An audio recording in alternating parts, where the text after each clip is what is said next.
keeping with new stadiums, it reportedly the Newcastle board are on the verge of recommending a £1.2 billion project overlapping St James's Park. There's still several issues for them to overcome, though, before they get to the stage where they can do that development. And I guess it presents an issue of, if they're overlapping, how they approach that situation too. Well, I'm sure there's loads of planning issues. I mean, it's £1.2 billion project in Newcastle would be one of the biggest projects, if not the biggest project of the last 10 years, I would think, from a building perspective. It's hard to think that there would be other £1 billion projects. So I think it's two-way. One, you're going to have a lot of planning issues, but two, I suspect the council are all for it. And so we'll be looking to do whatever they can to accommodate the planning situation, because it will be fantastic for the city. So, there are loads of issues, but they've got specific people on board now, property experts, and we know that the funding of it is going to be in PIF's sweet spot. So I suspect it's a deal. Just got to get on with it if they're going to do it. And it's all ring fenced outside of PSR and squad cost control. So it's probably for PIF, if they want to spend the money, and I don't know whether, that's the question. Do they, although they've got deep pockets, do they really want to spend over £1 billion on the stadium?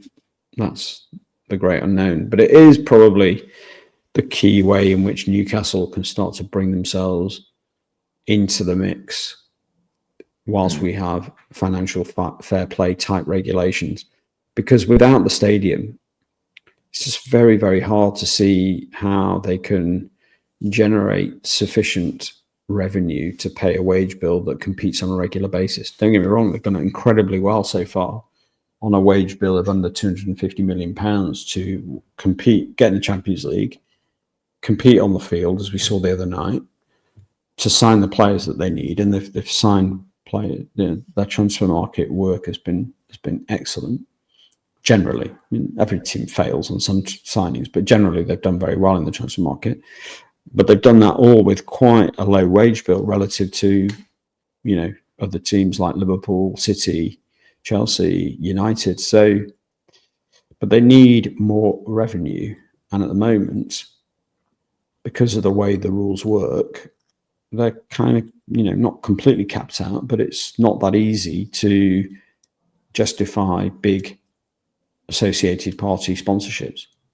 And the biggest deal of the window for Newcastle saw Lloyd Kelly join Juventus on loan with a 20 million obligation to buy clause. That looks like a really good deal for them on paper, really, given that they signed him for nothing and now they're gonna get a £20 million fee for him. It's probably, it's 15 plus 5. So 15, I think, is banked. And then 5, if he does well, or they, win things. I mean, it looks like slightly unusual deal. But good quick profit. They only bought him in the summer. I don't think he's played very much.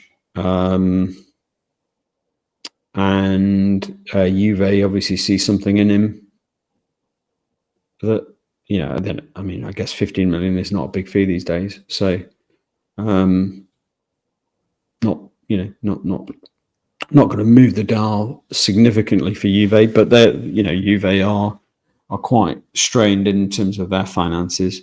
And for Newcastle, it's a great one, because they'll probably have, I don't know, maybe 3 million quid on the books for the costs of the free transfer, agent fees plus signing on fees, whatever they paid to him.